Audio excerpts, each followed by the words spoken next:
সুপ্রিয় শিক্ষার্থীবৃন্দ, আশা করি তোমরা সবাই ভালো আছো, নিরাপদে এবং সুস্থ হয়ে আছো।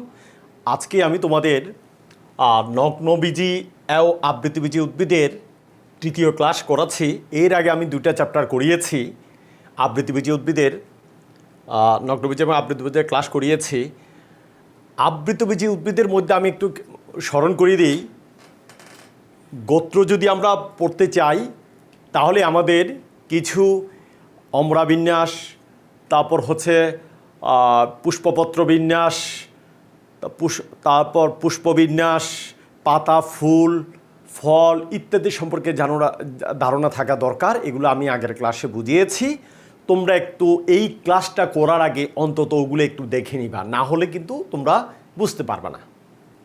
আচ্ছা, খেয়াল করো, আজকে আমি পুষ্প সংকেত এবং পুষ্প প্রতীক এই দুটা টপিক পড়াবো। আমরা দেখে নিই পুষ্প সংকেতটা আসলে কি। বলা হয় পুষ্পের লিঙ্গ, বিভিন্ন স্তবক, প্রত্যেক স্তবকের সদস্য সংখ্যা, অবস্থান, তাদের সমসংযোগ, অসমসংযোগ, তারপর মঞ্জুরিপত্রের উপস্থিতি, অনুপস্থিতি প্রভৃতি তথ্য যে সংকেতের সাহায্যে প্রকাশ করা হয় তাকে বলা হয় পুষ্প সংকেত। আমি আরেকবার বলছি, পুষ্পের লিঙ্গ নির্ধারণ, ফুলের বিভিন্ন স্তবক, প্রত্যেক স্তবকের সদস্য সংখ্যা, অবস্থান, তাদের সমসংযোগ, অসমসংযোগ, তারপর হচ্ছে মঞ্জুরিপত্রের উপস্থিতি, অনুপস্থিতি ইত্যাদি যে সংকেতের সাহায্যে প্রকাশ করা হয় ওটাই হচ্ছে পুষ্প সংকেত। তো আমরা একটু দেখে নিই যে সংকেত কোনটাকে কী নামে আখ্যায়িত করা হয়। যেমন ধরুন, পুষ্পে কিন্তু অনেক কোনো ফুলে মঞ্জুরিপত্র থাকতে পারে। মঞ্জুরিপত্র আমি লিখে দিচ্ছি,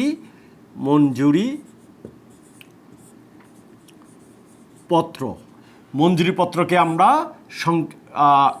সাংকেতিক ভাষায় ম-প লিখি। আর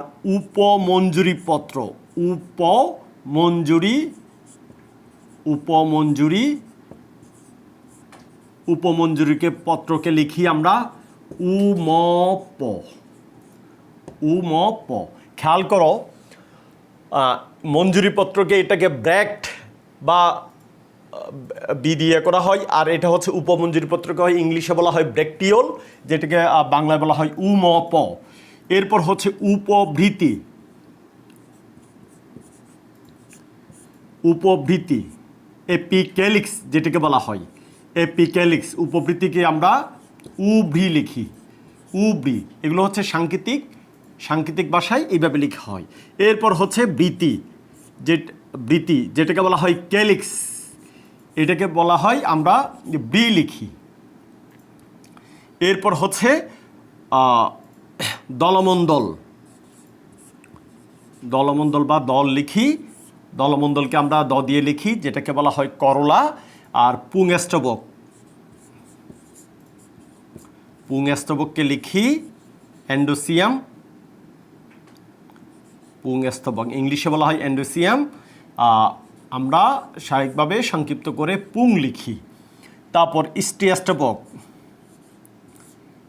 স্টিয়াস্টবককে ইংলিশে বলা হয় গাইনোসিয়াম, আর এটাকে আমরা স্টিয়াস্টবককে লিখি গর্ভাশয়, গ দিয়ে লিখি। এবং আরেকটা হচ্ছে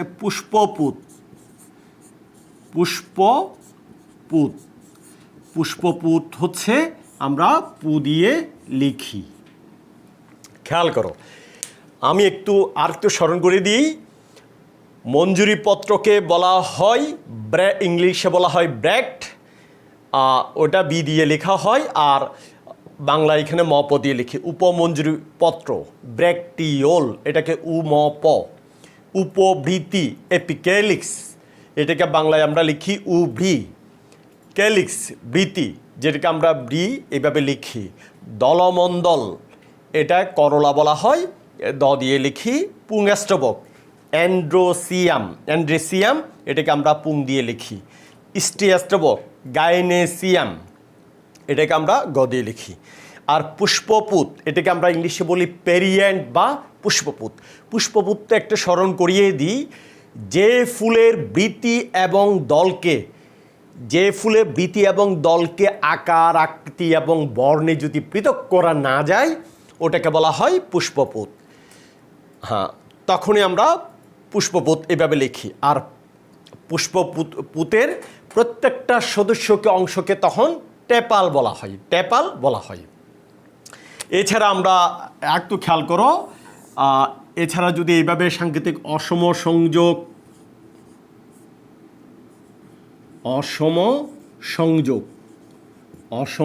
সংযোগ আমরা লিখি স্বাভাবিকভাবে এইভাবে দিই,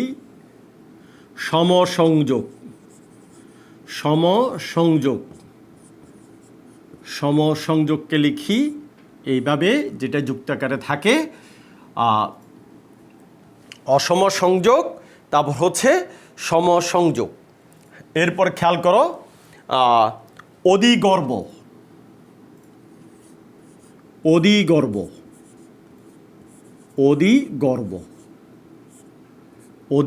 আসছে অধিগর্ভ হচ্ছে হাইপোগাইনাস, যেটাকে আমরা হাইপোগাইনাস বলি। হাইপোগাইনাস কি মনে আছে তোমাদের?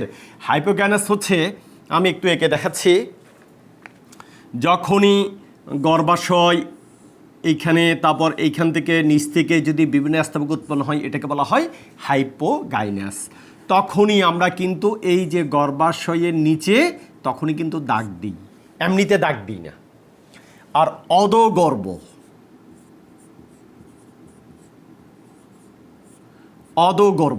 যেটাকে বলা হয় এপিগাইনাস, ইংলিশে বলা হয় এপিগাইনাস।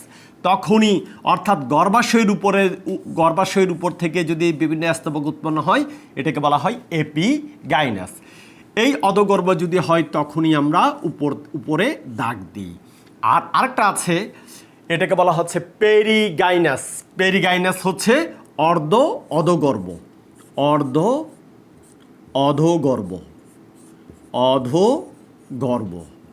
তখনই আমরা গর্ভাশয়ের এই পাশে দাগ দিই। এরপর দেখো আবার আমরা এক প্রতিসম যদি হয়, এক প্রতিসমকে আমরা সাংকেতিক ভাষায় লিখি, স্বাভাবিকভাবে এইভাবে লিখি, আরেকটাভাবে এইভাবেও লেখা যায়। তবে তোমরা এটাই ধরে নাও, এইভাবে দুইভাবে লিখতে পারো। আমি এটাই লিখে দিলাম। আর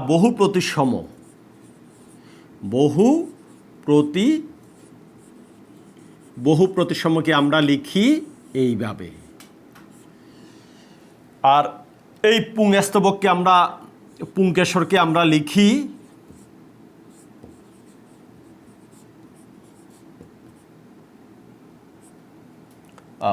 পুংকেশর না, এটা যদি পুংলিঙ্গ যদি হয়, পুংলিঙ্গ, স্ত্রীলিঙ্গ, আরেকটা হচ্ছে উভয়লিঙ্গ।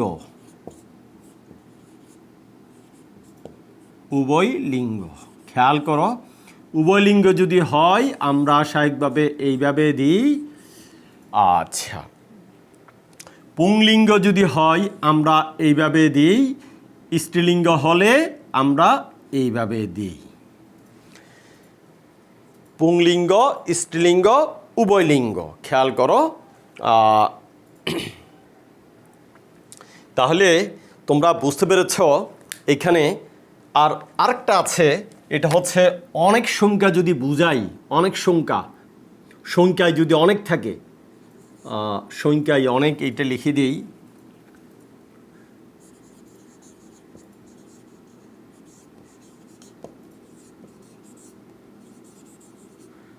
তখনই আমরা এইভাবে লিখি, অসীম এইভাবে লিখি। খেয়াল করো, আমি আরেকবার বুঝাচ্ছি। পুষ্প সংকেত করার আগে তোমাদের এগুলো জানতে হবে। মঞ্জুরিপত্রের মপ, উপমঞ্জুরিপত্রকে উমপ, উপবৃত্তিকে উবি, বৃত্তিকে বি, দলমণ্ডলকে দ, পুংষ্টবককে পুং, স্ত্রীষ্টবককে গ, অর্থাৎ গর্ভাশয়, পুষ্পপুতকে পু। অসম সংযোগ যদি হয় এইভাবে দিই, সমসংযোগ যদি হয় এইভাবে দিই। অধিগর্ভ হাইপোগাইনাস যদি হয়, অর্থাৎ গর্ভাশয়ের নিচ থেকে যদি বিভিন্ন স্তবক উৎপন্ন হয়, ওটাকে আমরা এইভাবে লিখি। আর অধগর্ভ এটাকে যদি হয় অর্থাৎ গর্ভাশয়ের উপর থেকে যদি বিভিন্ন স্তবক, তখন আমরা এইভাবে লিখি। অধগর্ভ তখন মাঝখানে পেরিগাইনাস মাঝখান থেকে হয় বিদায় বিভিন্ন স্তবক উৎপন্ন হয় বিদায়, এটাকে আমরা পাশে এইভাবে দিই। এক প্রতিসমকে চিহ্নিত এইভাবে লিখি, বহু প্রতিসমকে আমরা এইভাবে দিই। পুংলিঙ্গকে এইভাবে চিহ্নিত করি, স্ত্রীলিঙ্গ এটা, উভয়লিঙ্গ। আর সংখ্যা যদি অনেকগুলো সংখ্যা হয় তখন আমরা অসীম এইভাবে লিখি। খেয়াল করো, আশা করি এটা বুঝতে পেরেছ।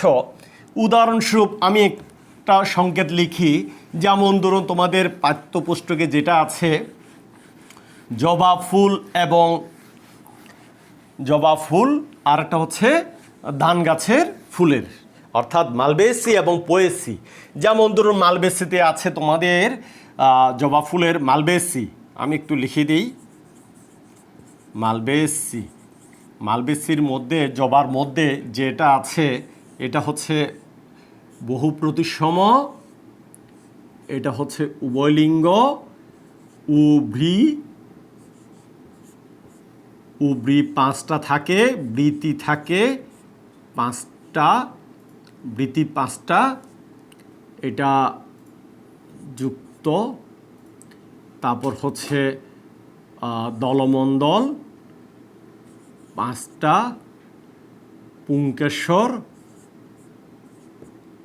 অসংখ্য একগুচ্ছ এইটা, তারপর গর্ভাশয় পাঁচ যুক্ত। খেয়াল করো, এটা হচ্ছে জবার। আরেকটা দেখো পোয়েসি। পোয়েসি পোয়েসি ধানের যেটা দেয়া আছে ওটা হচ্ছে মপ, উমপ। তারপর হচ্ছে এক প্রতিসম, এটা হচ্ছে উভয়লিঙ্গ। তারপর হচ্ছে বৃতি এবং দল নাই, এটা হচ্ছে পু দুইটা, পুংকেশর হচ্ছে 3+3, গর্ভাশয় এক প্রকোষ্ঠ বিশিষ্ট। খেয়াল করো। আচ্ছা, এইখানে দেখো, তাহলে দেখো এখানে মালবেসি গোত্রের পুষ্প সংকেত আমি এখানে একটা লিখলাম, তোমরা দেখলে বুঝতে পারবা। এটা হচ্ছে বহু প্রতিসম, আর এটা হচ্ছে উভয়লিঙ্গ। উপবৃতি আছে কয়টা? পাঁচটা। এবং এটা হচ্ছে উপবৃতি হচ্ছে মুক্ত, একটার সাথে একটা লাগানো না। বৃতি হচ্ছে পাঁচটা কিন্তু সংযুক্ত, বৃতি কিন্তু লাগানো। দলমণ্ডল পাঁচটা, পুংকেশরা আছে অসংখ্য একগুচ্ছ, অসংখ্য একগুচ্ছ এবং সংযুক্ত। এবং এটা হচ্ছে পুংকেশর হচ্ছে দলের সাথে লাগানো, যেটাকে আমরা বলি দললগ্ন। আর এইখানে হচ্ছে গর্ভাশয় কিন্তু পাঁচটা না, গর্ভাশয়, অধিগর্ভ এবং গর্ভপত্র হচ্ছে পাঁচটা। আমি একটু দেখাচ্ছি, যেমন ধরুন প্রকোষ্ঠে এখানে পাঁচটা প্রকোষ্ঠ আছে। গর্ভাশয় প্রস্থচ্ছেদ করলে এইভাবে দেখা যায়, এক একটা প্রকোষ্ঠকে বলা হয় এক একটা গর্ভপত্র। সেই কারণে গর্ভাশয় যদি পাঁচটা হলে তাহলে গর্ভাশয় আলাদা আলাদা পাঁচটা হবে। গর্ভাশয়, অধিগর্ভ, গর্ভপত্র কিন্তু পাঁচটা। তাহলে ইজিলি আমরা বুঝতে পেরেছি পুষ্প সংকেত। আর পোয়েসি গোত্রের যেমন ধরুন এখানে মঞ্জুরিপত্র উপস্থিত, উপমঞ্জুরিপত্র উপস্থিত, এক প্রতিসম, উভলিঙ্গ। এটা পু মানে হচ্ছে পুষ্পপুত, পুষ্পপুত হচ্ছে দুইটা, অর্থাৎ টেপাল কিন্তু দুইটা। টেপাল মানে পুষ্পপুতের প্রত্যেকটা অংশকে বলা হয় টেপাল বলা হয়। পুংস্তবক হচ্ছে পুংস্তবক না, পুংকেশর হচ্ছে ছয়টা, পুংকেশর ছয়টা, তবে দুই আবর্তে সজ্জিত, নিচে তিনটা উপরে তিনটা। গর্ভাশয়, অধিগর্ভ এবং গর্ভপত্র এক প্রকোষ্ঠ বিশিষ্ট, গর্ভপত্র একটা বা এক প্রকোষ্ঠ বিশিষ্ট। কাজে আমরা ইজিলি বুঝতে পেরেছি এটা। আর একটু বলে নেই, পুষ্প সংকেত। এই যে পুষ্প সংকেতটা তাহলে কি? পুষ্প, এইখানে মঞ্জুরিপত্র, মঞ্জুরিপত্র, উপমঞ্জুরিপত্রের উপস্থিতি অনুপস্থিতি। তারপর হচ্ছে পুষ্পের লিঙ্গ নির্ধারণ, পুষ্পের লিঙ্গ নির্ধারণ। তারপর হচ্ছে বিভিন্ন স্তবক, প্রত্যেকটা অংশকে স্তবক বলা হয়। প্রত্যেকটি স্তবক তাদের সদস্য সংখ্যা, এই যে সদস্য সংখ্যা, প্রত্যেক স্তবক, ফুলের বিভিন্ন স্তবক, তাদের সদস্য সংখ্যা, তাদের মধ্যে সমসংযোগ, অসমসংযোগ ইত্যাদি তথ্য যে সংকেতের সাহায্যে তাহলে প্রকাশ করা যায় ওটাকে বলা হয় পুষ্প সংকেত। আরেকবার বলছি, পুষ্পের লিঙ্গ নির্ধারণ, মঞ্জুরিপত্রের উপস্থিতি উপস্থিতি, ফুলের বিভিন্ন স্তবক, তাদের সদস্য সংখ্যা, তাদের মধ্যে সমসংযোগ, অসমসংযোগ ইত্যাদি তথ্য যে সংকেতের সাহায্যে প্রকাশ করা হয় ওটাকে বলা হয় পুষ্প সংকেত। আচ্ছা, আশা করি তোমরা বুঝতে পেরেছ। হ্যাঁ, এখন দেখো, আবার এখানে একটু বলি, মঞ্জুরিপত্র, উপমঞ্জুরিপত্র আসলে কি? যে একটা ফুলের মধ্যে, এই মনে করো একটা ফুল, এইখানে যে বৃতি উপবৃতি থাকে, এছাড়াও অনেকগুলো পাতা সদৃশ কতগুলো উপাঙ্গ থাকে, এটাকে বলা হয় মঞ্জুরিপত্র। এরপরেও যদি আরও থাকে এটাকে বলা হয় উপমঞ্জুরিপত্র। আচ্ছা, খেয়াল করো, আশা করি বুঝতে পেরেছ। আমি এবার পুষ্প প্রতীকের দিকে যাচ্ছি। পুষ্প প্রতীক, পুষ্প প্রতীক, খেয়াল করো, পুষ্প প্রতীক। আমি একটা, এই যে যেটা দেখতে পাচ্ছ পুষ্প সংকেত থেকেই কিন্তু আমি পুষ্প প্রতীক অঙ্কন করতে পারবো, আমরা অঙ্কন করতে পারবো। কিভাবে? খেয়াল করো, উদাহরণস্বরূপ আমি প্রথমে জবাটা দেখাই। এখানে দেখো, প্রথমে উপবৃত্তি কয়টা আছে? উপবৃত্তি আছে 5টা উপবৃত্তি আছে। এটা যুক্ত না মুক্ত আমি আগে দেখাই। উপবৃত্তি 1, 2, 3, 4,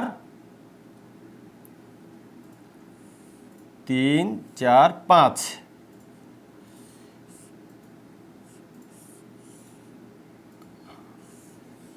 দেখো তোমরা, তাহলে আমাদের অঙ্কনও হয়ে যাবে। উপবৃত্তি আছে 5টা এবং মুক্ত 5টা মুক্ত। এরপরে আছে বৃত্তি। বৃত্তি কয়টা? 5টা আছে, তবে যুক্ত, সংযুক্ত বৃত্তি 1, 2, 3, 4, 5। তাহলে 1, 2, 3, 4, 5 এবং এইটা হচ্ছে সংযুক্ত, এটা হচ্ছে বালবেট। বালবেট মানে প্রান্ত স্পর্শী। আমি তোমাদের এইখানে পুষ্পপত্র বিন্যাস পড়িয়েছি, ফুলের এস্টিভেশন যেগুলো আছে, বালবেট, টুইস্টেড, ইমব্রিকেট, কুইনক্যান্সিয়াল, বেসিলারি, এগুলো পড়িয়েছি আমি। তো ওগুলো একটু পড়ে নিবা, দেখে নিবা। এটা হচ্ছে বৃত্তি আছে কয়টা? 5টা যুক্ত। এরপরে দেখো দলমণ্ডল আছে 5টা এবং মুক্ত। খেয়াল করো, এইখানে কিন্তু 5টা মুক্ত। তবে একটা ব্যাপার মনে রাখতে হবে, আমি জবা ফুল থাকলে তোমাদের দেখাতে পারতাম। পাপড়ির বিন্যাস হচ্ছে এখানে পুষ্পপত্র বিন্যাস, অর্থাৎ পুষ্পবৃতি বা পাপড়ির এগুলোর বিন্যাস, এটা হচ্ছে টুইস্টেড মানে হচ্ছে পাকানো। খেয়াল করো, 1,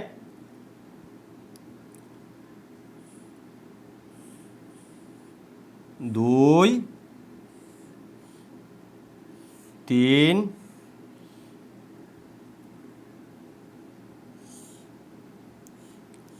4, 5। এইখানে দেখো পাপড়ি 5টা আছে কিন্তু পাকানো। পাকানো মানে টুইস্টেড, এক প্রান্ত বাইরে আর এক প্রান্ত ভিতরে। এটা প্রান্ত বাইরে, এটা ভিতরে, বাইরে ভিতরে, বাইরে ভিতরে, এটাকে বলা হয় টুইস্টেড। এরপর দেখো পুংকেশর হচ্ছে অসংখ্য। এইখানে দেখো পুংকেশর আছে অসংখ্য, একগুচ্ছ। এবং গর্ভাশয়, আমি গর্ভাশয়টা আগে এঁকে নিই তাহলে বুঝতে পারবা। গর্ভাশয় হচ্ছে অধিগর্ভ, গর্ভপত্র হচ্ছে 5টা, অর্থাৎ 5টা গর্ভপত্র। গর্ভপত্র 5টা মানে প্রকোষ্ঠ হচ্ছে 5টা। আমি প্রকোষ্ঠটা আগে এঁকে নিই। গর্ভপত্রের প্রকোষ্ঠ, প্রকোষ্ঠ হচ্ছে 1 2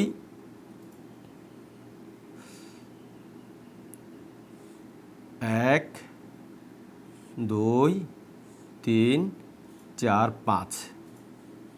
এই প্রকোষ্ঠ 5টা, প্রকোষ্ঠ হচ্ছে 5টা। এইগুলো হচ্ছে ডিম্বক। এক একটা প্রকোষ্ঠ হচ্ছে এক একটা গর্ভপত্র। এবং এগুলো হচ্ছে সংযুক্ত। সংযুক্ত মানে হচ্ছে একটার সাথে আরেকটা প্রকোষ্ঠ এইভাবে লাগানো এগুলো। এরপর হচ্ছে দেখো এখানে হচ্ছে পুংকেশরীয় নালিকা একটা থাকে। এটা হচ্ছে পুংকেশরীয় নালিকা। এবং পুংকেশরীয় নালিকার সাথে এই পাপড়ি যেগুলো আছে এগুলো হচ্ছে সংযুক্ত, যেটাকে বলা হয় দললগ্ন। দললগ্ন। এই পুংকেশর এখনো আমি আঁকিনি, আমি শুধু পুংকেশরীয় নালিকাটা আঁকলাম।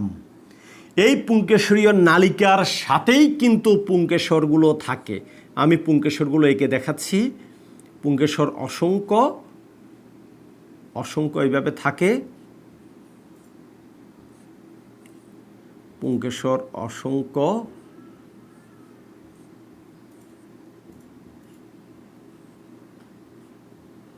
তোমরা সুন্দর করে আঁকবা। পুংকেশর অসংখ্য।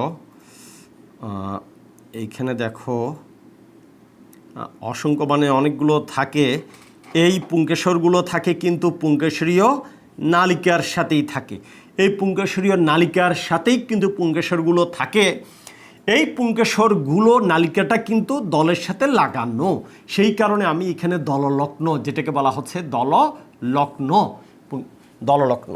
এখন দেখো এটা কিন্তু হয়ে গেছে পুষ্প, এখনো কিন্তু হয় নাই। আরেকটা জিনিস আছে, ওটা ছাড়া কিন্তু পুষ্প প্রতীক অঙ্কন করা হবে না, যাবে না, কিংবা হবেও না।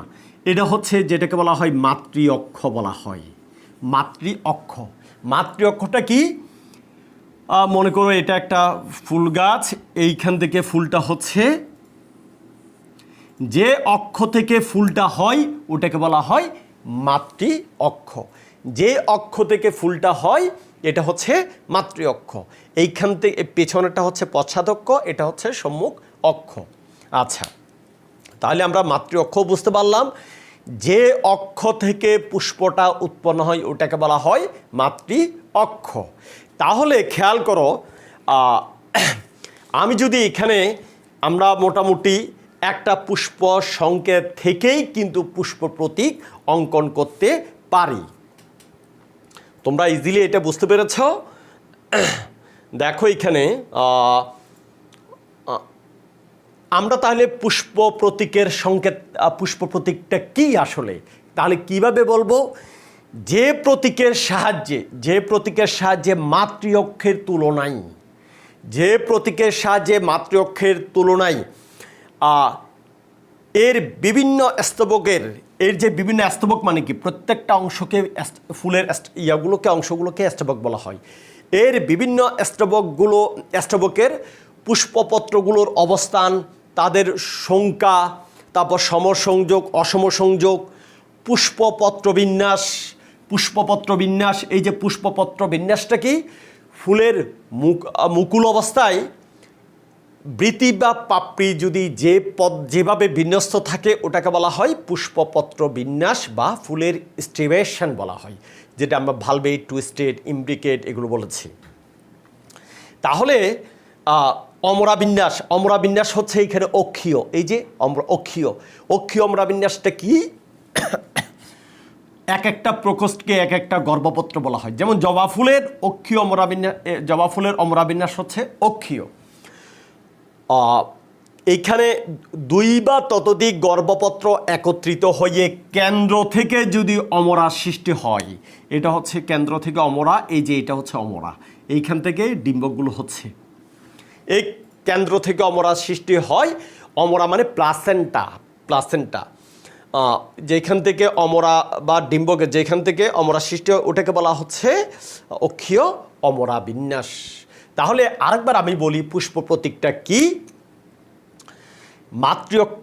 যে প্রতীকের সাহায্যে মাতৃঅক্ষের তুলনায় ফুলের বিভিন্ন স্তবকের সদস্য সংখ্যা, তাদের মধ্যে সমসংযোগ, অসম সংযোগ, পুষ্পপত্র বিন্যাস, অমরা বিন্যাস ইত্যাদি প্রভৃতি বৈশিষ্ট্য দেখানো হয়, ওটাকে বলা হচ্ছে, ওটা হচ্ছে পুষ্প প্রতীক। এবং পুষ্প প্রতীক দেখেই কিন্তু আমরা এটা ব্যাখ্যা করতে পারি। যেমন এখানে মাতৃঅক্ষ আছে, এটা হচ্ছে উপবৃত্তি, এখানে হচ্ছে, এটা হচ্ছে উপবৃত্তি। আমি একটু সহজ করে তোমাদের লিখে দিই তাহলে সুবিধা হবে। এটা হচ্ছে মাতৃঅক্ষ, এটা হচ্ছে উপবৃত্তি, এটা হচ্ছে বৃত্তি, এটা হচ্ছে দল, এইগুলো হচ্ছে পুংকেশর,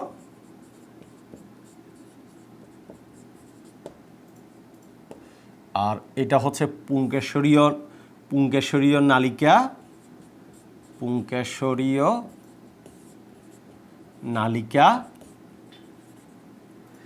আর এইটা হচ্ছে গর্ভাশয়, আর চিত্রের নিচে চিত্রের নামটা তোমরা লিখে নেবে। আশা করি তোমরা বুঝতে পেরেছ। আজকে এ পর্যন্ত থাকুক, তোমরা এটা ভালোভাবে দেখে নিবে। দেখার পর এরপর আমি মালভেসি এবং পোয়েসি গোত্রের শনাক্তকারী বৈশিষ্ট্য এবং অর্থনৈতিক গুরুত্ব সম্পর্কে পরবর্তী ক্লাসে বুঝাবো। আজ এ পর্যন্ত থাকুক। ধন্যবাদ সবাইকে।